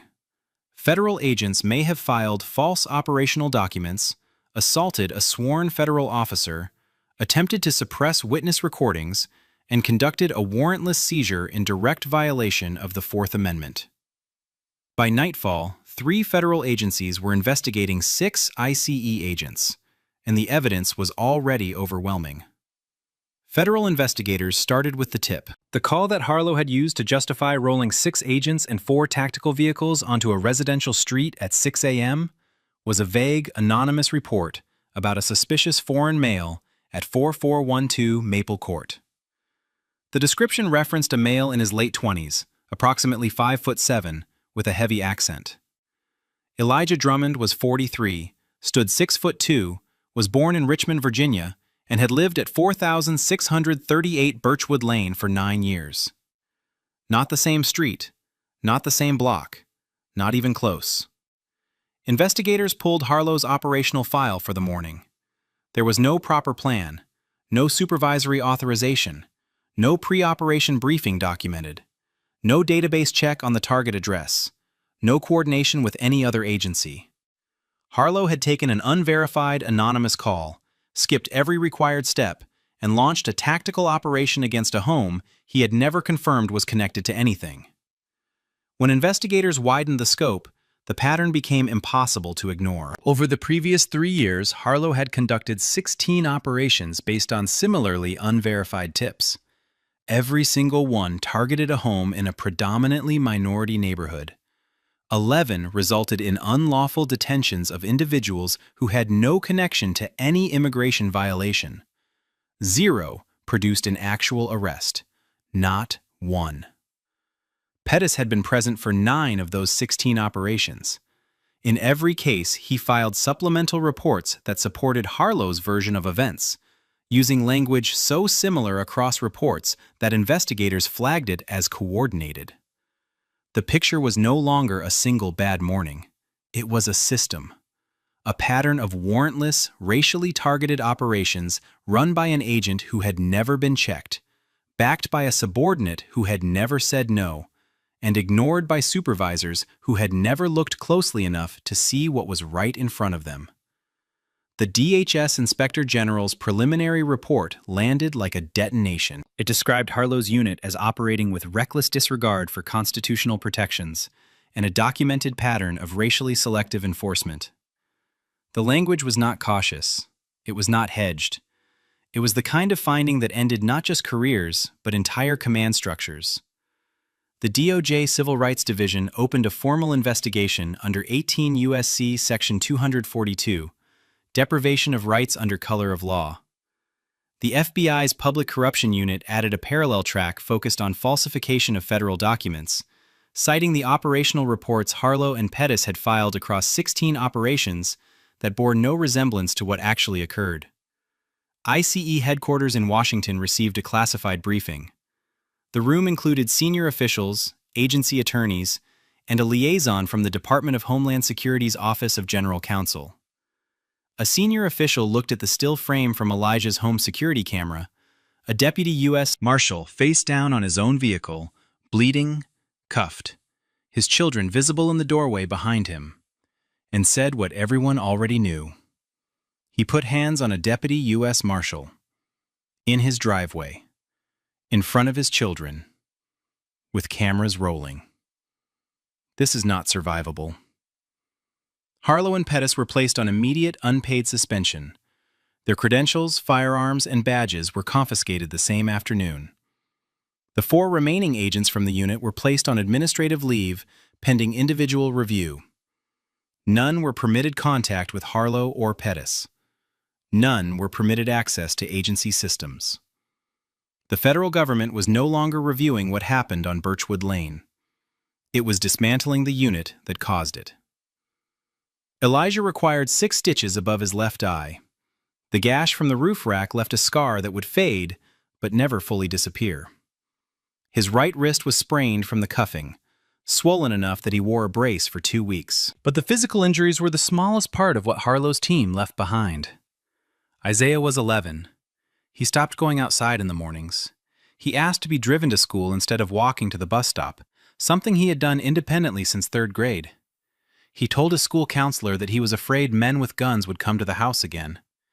He began waking at night, standing at his bedroom window, watching the street.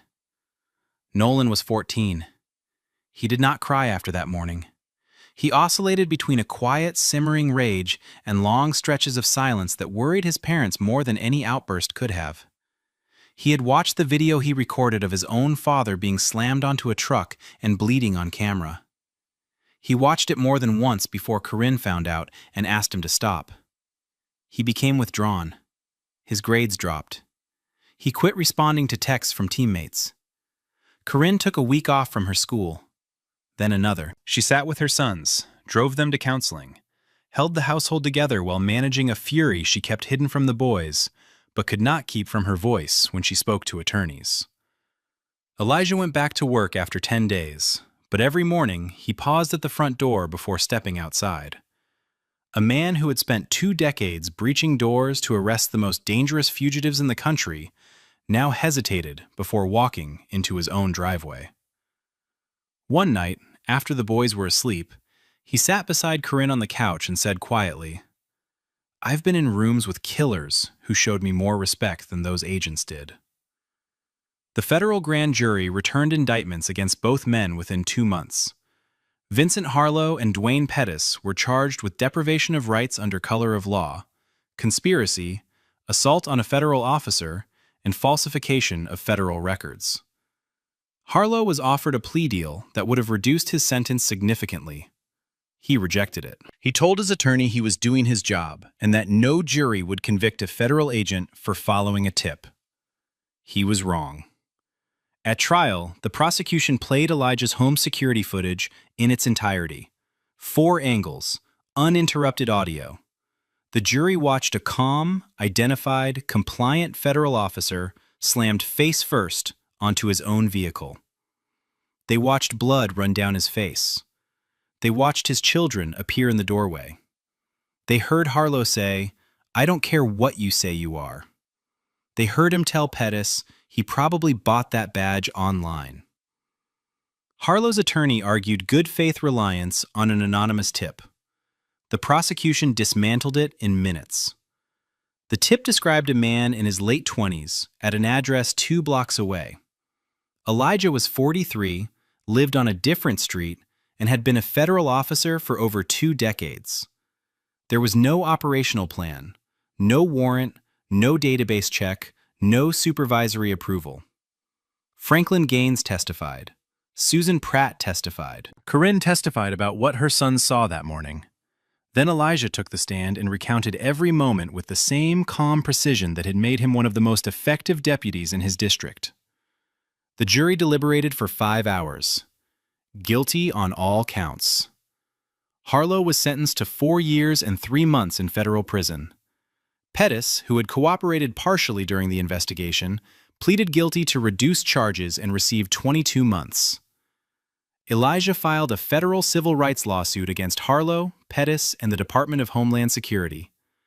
The complaint cited assault on a federal officer, warrantless seizure in violation of the Fourth Amendment, racial profiling, excessive force, and intentional infliction of emotional distress on his wife and children. DHS attorneys reviewed the home security footage, the witness recordings, the investigative findings, and the criminal convictions. They settled before trial. The amount was $3.4 million, among the largest individual payouts in an ICE misconduct case. But the money was not the point. As part of the settlement, ICE agreed to a series of mandatory reforms within the regional field office. Warrant verification required before any enforcement operation. Independent review of all tips before tactical deployment. Mandatory cross-referencing of target addresses with federal law enforcement databases. Enhanced body camera compliance with automatic penalties for non-activation. An independent civilian oversight panel for community operations, with authority to review complaints and recommend disciplinary action. 3 supervisors above Harlow who had ignored or buried prior complaints were formally disciplined. 1 was forced into early retirement. 1 was demoted 2 grades and reassigned. A 3rd was transferred out of the region and permanently stripped of supervisory authority. Harlow's federal law enforcement certification was revoked permanently. He would never carry a badge again in any capacity. Pettis was barred from federal employment for life. His name was entered into a national database flagging former officers terminated for misconduct. The system that had protected both men for years did not protect them when the evidence was undeniable, the victim was a fellow federal officer, and every second of the abuse had been captured on camera from 4 angles with audio that left nothing to interpretation. Months later, Elijah Drummond walked out of his front door at 6:10 a.m. with his duty bag over his shoulder. He paused on the porch for a moment, the way he still did every morning, then stepped down and crossed the driveway to his SUV. The dent in the hood had been repaired. The scar above his left eye had faded to a thin line, but was still visible in certain light. He set his bag in the back seat, started the engine, and drove to the federal courthouse the same way he had driven it 1,000 times before. He walked through security, nodded to the deputies at the entrance, and sat down at his desk in the Fugitive Task Force office. His badge was clipped to his belt. His credentials were in his pocket. He did the job he had done for 21 years. At home, the security camera still ran. 4 angles, audio-enabled, recording every car that turned onto Birchwood Lane, every footstep on the driveway, every moment of every day. Isaiah had started going outside again. He walked to the bus stop most mornings now, though he still looked over his shoulder more than an 11-year-old should. Nolan had returned to football. He was quieter than before, but he was there, and his coaches said he played harder than anyone on the field. Corinne still watched from the window every morning until Elijah's SUV pulled out of the driveway and disappeared around the corner. She never told him. He never asked. Across town, Vincent Harlow sat in a federal detention facility. His badge was gone. His pension was gone. His name now appeared in federal law enforcement training materials under the heading Case Study, Unlawful Warrantless Seizure and Assault on a Fellow Federal Officer. He was used as an example of everything an agent should never become. Back on Birchwood Lane, Franklin Gaines still sat on his porch most mornings with a cup of coffee and a clear view of the street. He waved when Elijah left for work. Elijah waved back. The street was quiet again. But the cameras were always on. Now, watching footage like this, it can really stick with you, right? Some of these clips stay in your head, especially late at night when you're trying to fall asleep. And speaking of sleep, a lot of you have told me you're waking up at 2 or 3 a.m. and just lying there. Can't shut your mind off. And the next day you're dragging through everything. I came across a simple 21-day sleep guide that's helped thousands of people fix exactly that. No pills, no apps, no gadgets, just a step-by-step plan that actually works. It's only $15. I put the link in the description if you want to check it out. All right, I'll catch you in the next one. Don't play games with me. You think I don't know what this is? Sir, it's my vehicle. The registration is inside. Yeah, I've heard that one before. Nice car, clean story. Guys like you don't just roll through here in something like this. I'm active duty Navy. I can show you my ID. At 7:14 a.m. at a rural gas station off Highway 9 in Coulter County, Georgia, a black man in civilian clothes stood at pump number 3, filling a black Chevy Tahoe. He wore a plain gray t-shirt, jeans, and running shoes. Nothing about him drew attention. He wasn't on the phone, he wasn't looking around, he was just pumping gas on a quiet Tuesday morning, the same way millions of Americans do every single day. The man was Senior Chief Darnell Sutton, 38 years old, an active-duty Navy SEAL with 16 years in special operations. He had spent the last 2 weeks on leave visiting his mother in Albany, and now he was driving back to Naval Station Norfolk for a scheduled debrief. His military ID was in his wallet. His registration and insurance were in the glove box. His leave papers were folded inside a manila envelope on the passenger seat. Everything was in order. None of it would matter for the next 40 minutes. A Coulter County Sheriff's cruiser pulled into the station lot and parked diagonally behind the Tahoe, blocking it in. The driver's side door opened slowly. Sheriff Dwight Hargrove stepped out. He was 52 years old, 26 years in the department, elected 3 times by a county that was 68% white and had never once questioned how he ran things. He was tall, broad, and unhurried. His hand rested on his duty belt as he walked toward the pump. His eyes were already locked on Sutton.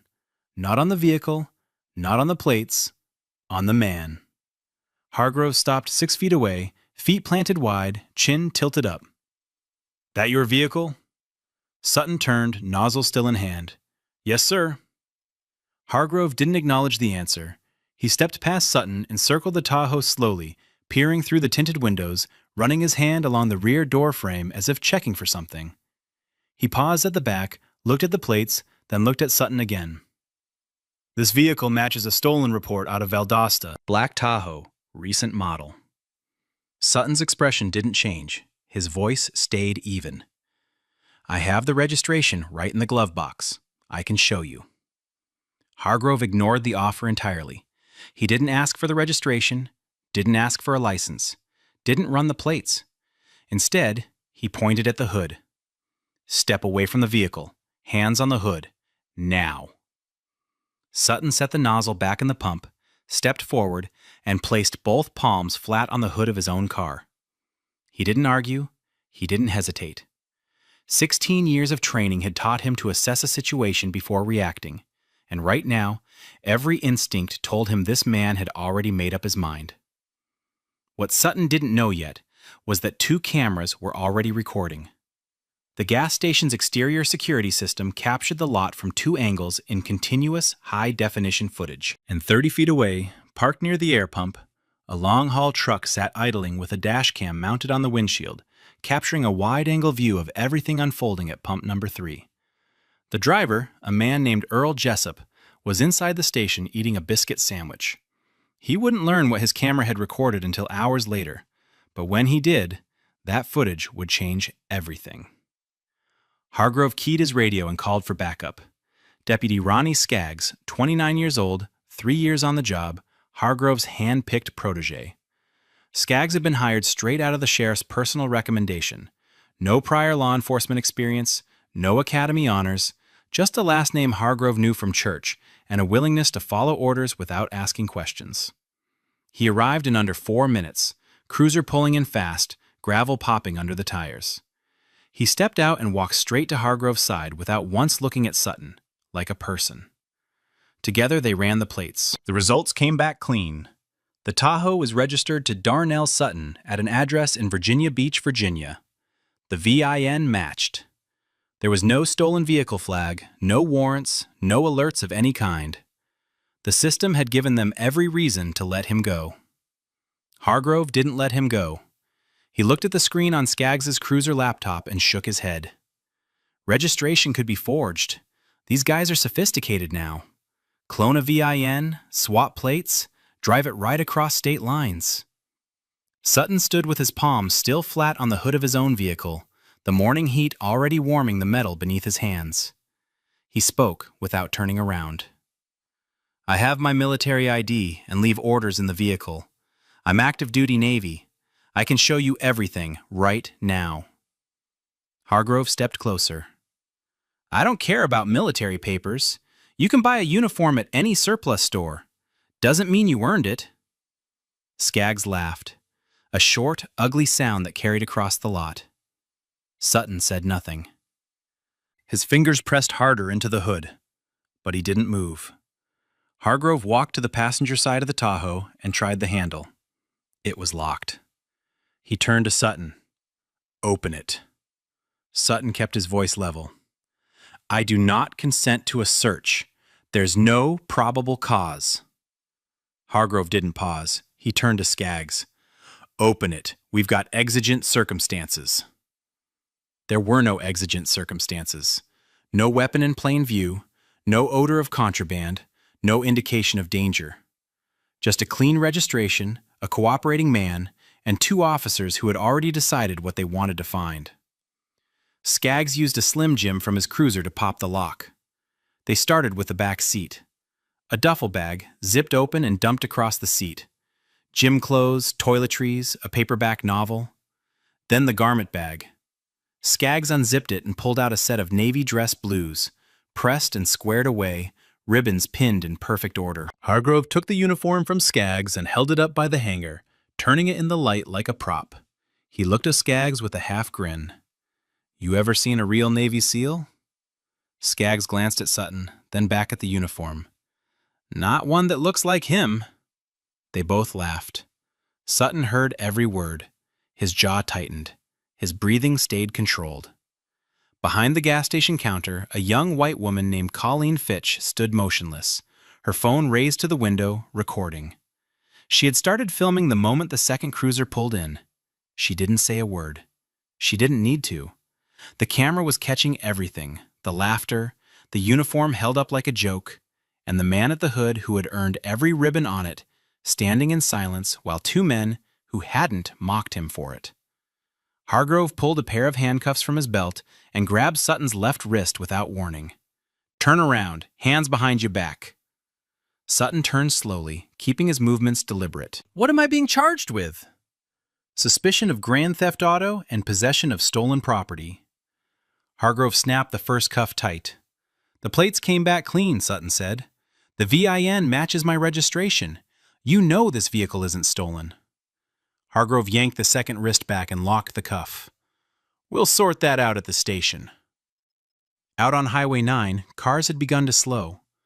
A white minivan with a family inside drifted past at half speed, the mother in the passenger seat staring through the window, one hand over her mouth. A pickup truck pulled onto the shoulder briefly, then moved on. A man on a motorcycle slowed, looked, and kept riding. They all saw the same thing. A black man in handcuffs standing beside his own vehicle while two officers treated him like he'd committed the crime of the century. Hargrove gripped Sutton by the back of the neck and steered him toward the cruiser.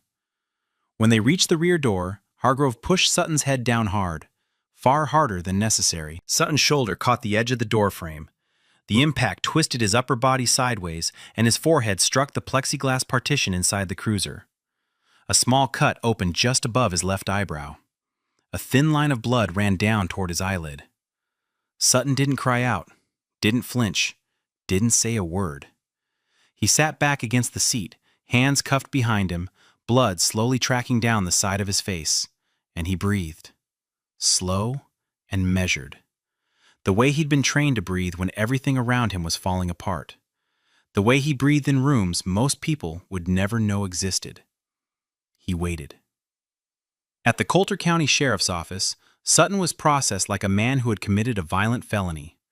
They took his mugshot under fluorescent lights, the cut above his eyebrow still fresh, blood dried in a thin line down his temple. They rolled his fingerprints. They confiscated his wallet, his phone, his watch, his military ID, and the manila envelope containing his leave orders. Every item was bagged, tagged, and placed in a locker behind the intake desk, as if it were evidence in a murder case. He was walked down a narrow hallway and placed in a holding cell with a concrete bench and a steel toilet. The door locked behind him with a sound that echoed off every wall. Sutton sat on the bench.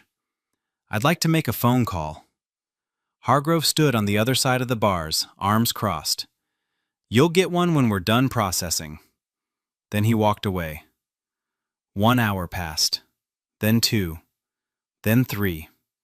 No phone call, no water, no update, no explanation. The processing had taken less than 15 minutes. The rest was silence and concrete. Down the hall in Hargrove's office, the sheriff and his deputy sat across from each other writing their arrest report. The document they produced bore almost no resemblance to what had happened at that gas station. It stated that the subject was evasive and uncooperative during questioning. It stated that the subject made furtive movements toward the vehicle, consistent with an attempt to flee. It stated that the subject refused to provide identification and became verbally combative when asked to comply with lawful orders. Every line was a lie. Every sentence was designed to justify what the cameras had already proven was unjustifiable. And while Hargrove signed his name at the bottom of that report, the black Chevy Tahoe sat in the station's impound lot, already confirmed clean through 3 separate database checks. No stolen flag, no VIN discrepancy, no alert of any kind. Hargrove had seen the results. He had buried them. Because admitting the vehicle was clean meant admitting the arrest was wrong. And Dwight Hargrove had not admitted he was wrong in 26 years. He wasn't going to start now. After 3 hours and 47 minutes, Hargrove appeared at the holding cell door. "You get 1 call." Sutton stood, walked to the desk phone at the end of the hallway, and dialed a number from memory. He didn't call a lawyer. He didn't call his mother. He called his commanding officer at Naval Special Warfare Command in Coronado, California. The call lasted less than 3 minutes. Sutton spoke in short, precise sentences. He gave his name, rank, and service number. He stated his location. He described the stop, the search, the cuffs, the cut on his forehead, the fabricated charge, and the 4 hours without a phone call or water. He said, "I'm being held at the Coulter County Sheriff's Office in Georgia. The vehicle is mine. The plates are clean. They know it's clean." His commanding officer, Captain Leon Briggs, asked one question. "Are you injured?" "Small cut above my eyebrow. I'm fine." Briggs said, "Sit tight. We're making calls." The line went dead. Within 20 minutes, Captain Briggs had contacted NCIS, the Navy JAG Corps, and the Department of Defense Liaison for Law Enforcement Affairs. Within 40 minutes, phones were ringing at the Coulter County Sheriff's Office from numbers with Washington, D.C. area codes. The desk sergeant, a woman named Pam Gunther, who had worked the front desk for 9 years, answered the first call with the same flat tone she used for noise complaints and parking disputes. She didn't understand what was happening. The voice on the line asked to speak with the officer in charge of the detention of Senior Chief Darnell Sutton. She transferred the call to Hargrove. He picked up the receiver in his office, leaned back in his chair, and said, "Sheriff Hargrove?" What he heard next straightened his spine. The voice on the other end identified themselves as a representative from the Pentagon's Office of General Counsel. The tone was not a request. It was a notification. And for the first time that morning, the confidence in Dwight Hargrove's face cracked. While Sutton sat in a holding cell staring at a concrete wall, two things happened simultaneously that he knew nothing about. The first began behind the counter of the gas station off Highway 9. Colleen Fitch, the 23-year-old attendant who had watched the entire encounter through the store window, sat in the back office during her break and opened her phone. She had recorded 4 minutes and 11 seconds of footage, starting from the moment Skaggs pulled the dress blues out of the garment bag. The video showed the uniform held up like a costume. It showed 2 officers laughing. It showed a man in handcuffs being shoved headfirst into a cruiser. She uploaded it to 3 platforms with a single caption. "Sheriff just arrested a black man for driving his own car. He's military." Within the first hour, the video had 12,000 views.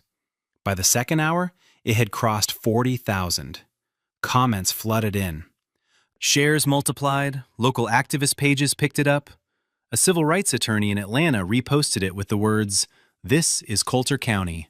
This is what they do." The second thing happened 30 miles north at a truck stop off Interstate 16. Earl Jessup, the long-haul driver who had been parked at the gas station that morning eating a biscuit sandwich, saw the video on his phone while scrolling during a fuel stop. He recognized the gas station immediately. Then he recognized the Tahoe. Then he remembered his dash cam. He pulled the footage from the device and watched it. His camera had captured the entire encounter from a wider angle, the cruiser blocking the Tahoe in, the circling, the pat-down, the search, the cuffs, the shove, all of it from a clean, unobstructed vantage point. Jessup called the local news station in Savannah. He told them what he had. They told him not to delete anything and sent a crew to meet him within the hour. By early afternoon, the Coulter County Sheriff's Office was receiving media inquiries from outlets it had never heard of, asking questions it had no answers for. And Dwight Hargrove, sitting behind his desk with a phone that wouldn't stop ringing, was beginning to realize that the quiet arrest he had made at pump number 3 was no longer quiet. Hargrove closed his office door and told Skaggs to sit down.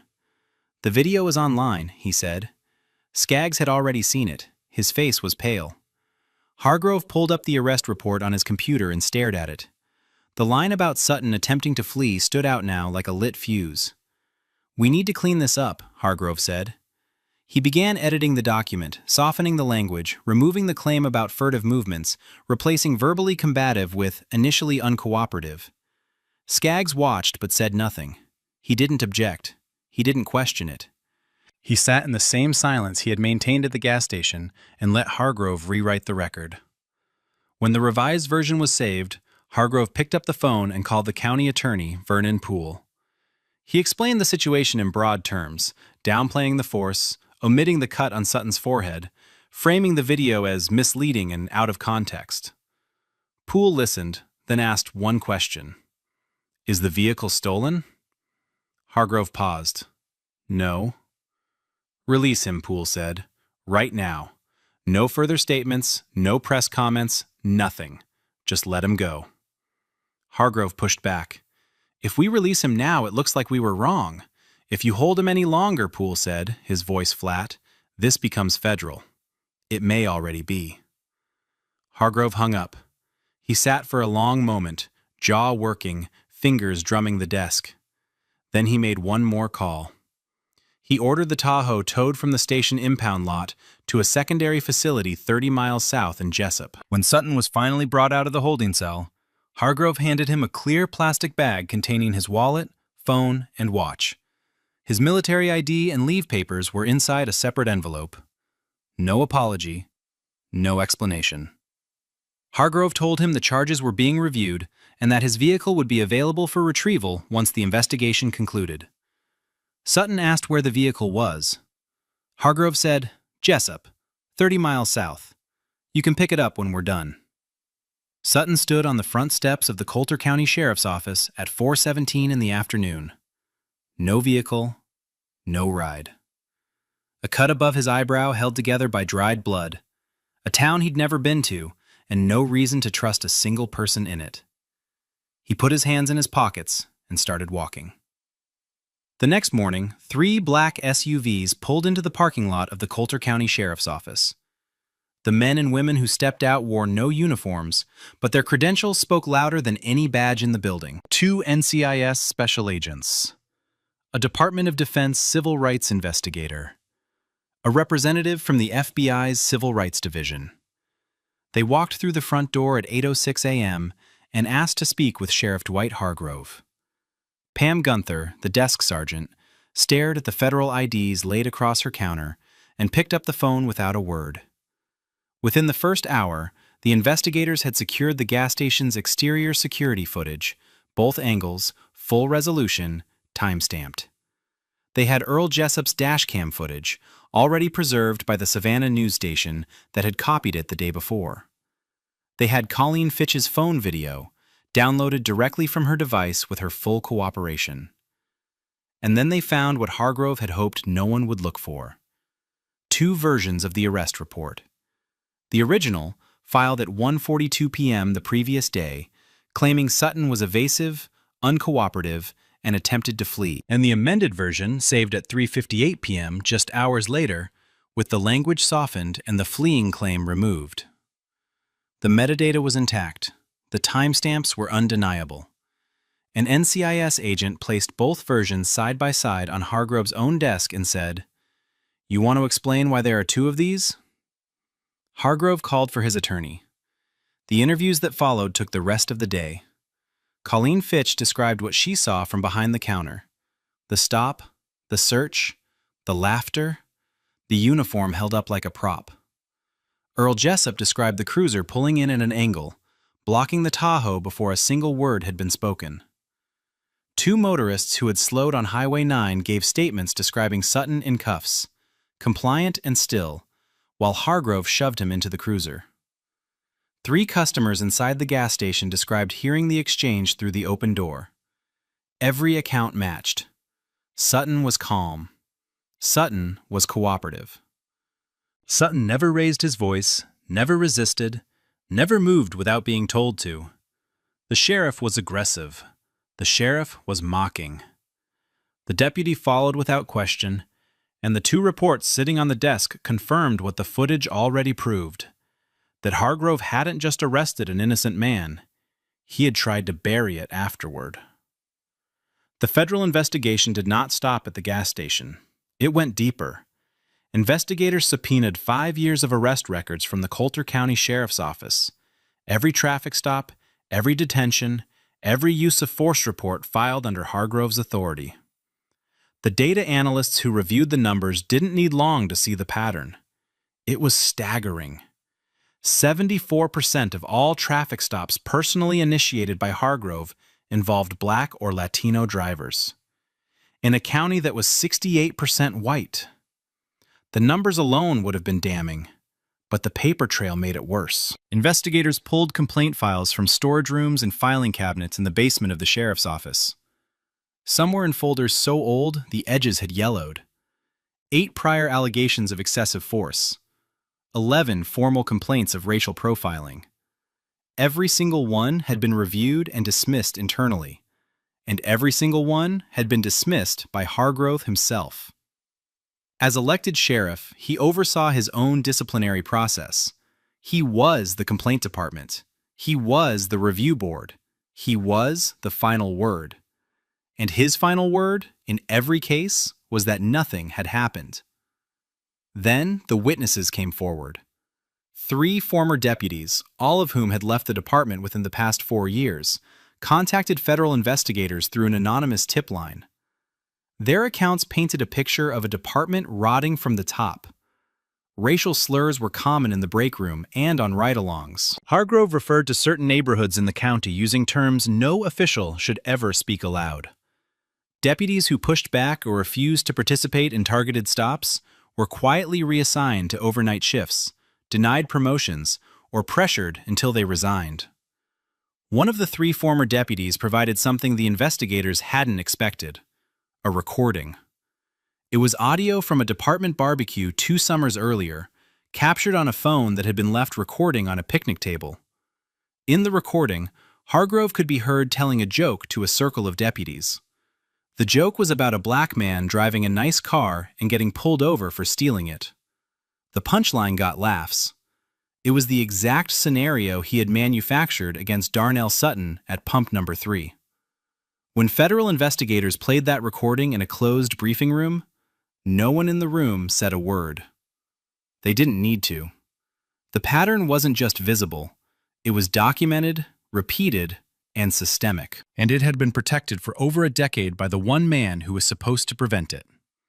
A federal grand jury convened in the Southern District of Georgia. The proceedings lasted 2 days. The evidence was presented methodically. The gas station footage, the dash cam footage, Colleen Fitch's phone video, the original arrest report and the amended version with its damning metadata, the 5 years of stop data, the buried complaints, the former deputy's testimony, the barbecue recording. On the second day, the grand jury returned indictments. Sheriff Dwight Hargrove was charged with deprivation of rights under color of law under 18 U.S.C. Section 242, conspiracy to obstruct justice for the falsified and amended arrest reports, and filing false statements in connection with a federal investigation. Deputy Ronnie Skaggs was indicted as a co-conspirator and charged with accessory to civil rights violations. He had followed every order. He had laughed at every joke. He had stood by while an innocent man was searched, cuffed, cut, and caged. The law had a name for that kind of silence. County Attorney Vernon Poole was investigated for his role in advising Hargrove during the hours between the arrest and the release. Prosecutors examined whether his instruction to release Sutton was damage control or genuine legal counsel. Poole cooperated fully, turned over phone records and emails, and provided a detailed timeline of his communications with Hargrove that afternoon. He avoided indictment, but his reputation in Coulter County would never fully recover. Hargrove posted bail and was suspended from duty pending trial. The governor's office issued a statement confirming that an interim sheriff would be appointed.